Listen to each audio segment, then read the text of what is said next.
Last week's Republican convention was a blazing display of a failed attempt to be inclusive while ending up being exclusive.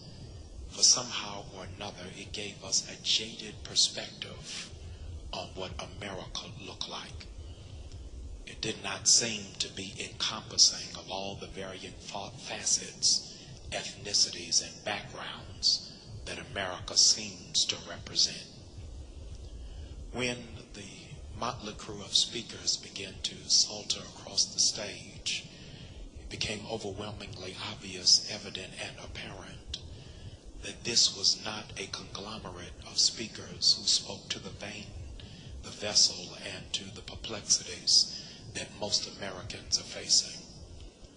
I, like many of you, was somewhat conflicted to see Joe Lieberman come to the scene and to speak, because he appeared as nothing more than a sore loser.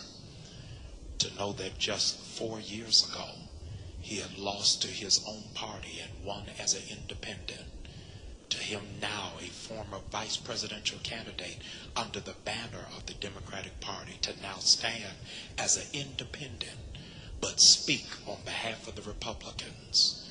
He was saying to everybody else, I don't care who didn't vote for me, I don't care who didn't support me, I don't care who doesn't believe in me, I'll do whatever it takes to stay on top and to remain visible. So Joe Lieberman said to all of us, if you didn't remember anything he said, he was saying in no uncertain terms, I'm just going to do me. We're in the midst of a recession, and many of us are scrambling just to make the paycheck stretch itself out so that there's enough food for our children, so that the lights would remain on.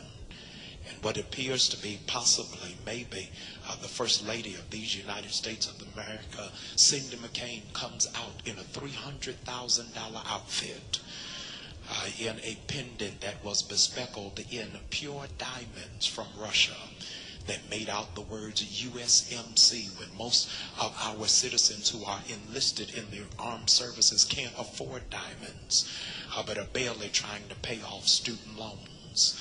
Cindy McCain, who in fact is worth millions, hundreds of millions of dollars, was saying in no uncertain terms, I know that the economy is stretched.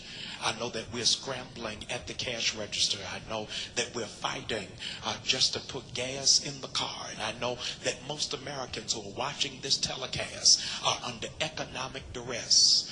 But with wearing $300,000 worth of jewelry and clothes in one night, what she was saying, even without opening her mouth, is I'm going to do me.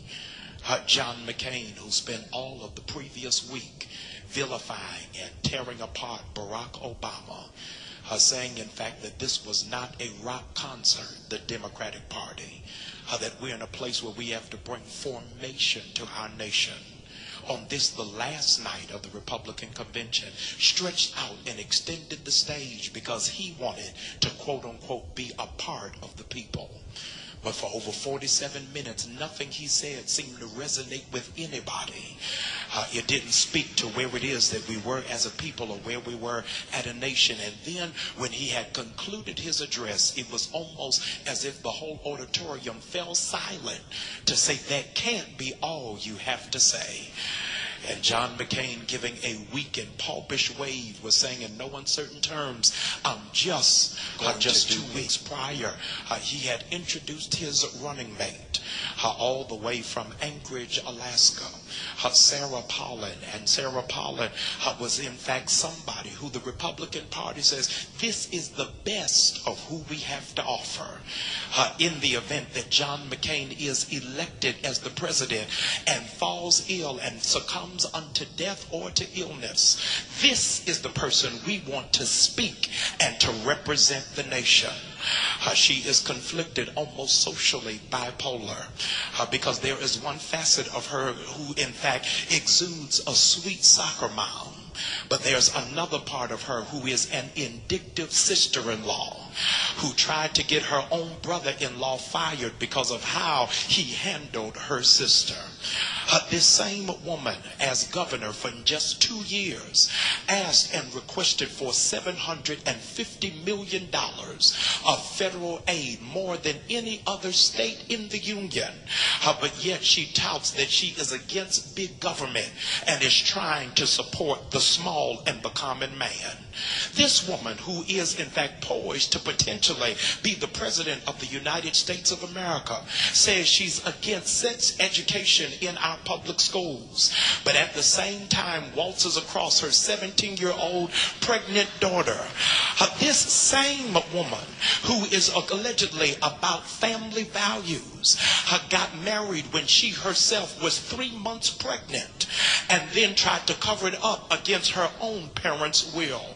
This same woman, who is in fact under an ultra-conservative, 5 years ago had an affair with her husband's business partner. This same woman, who in fact raised and earned last year $150,000 for her family, and her husband last year in his tax returns, the only income that he could speak of was for winning a snowboarding contest. This same woman, who took 7 years just to get a bachelor's degree, having failed out of 2 community colleges and 2 state colleges, and finally getting a bachelor's degree, I take absolute offense. This is who you would put up against a Harvard graduate?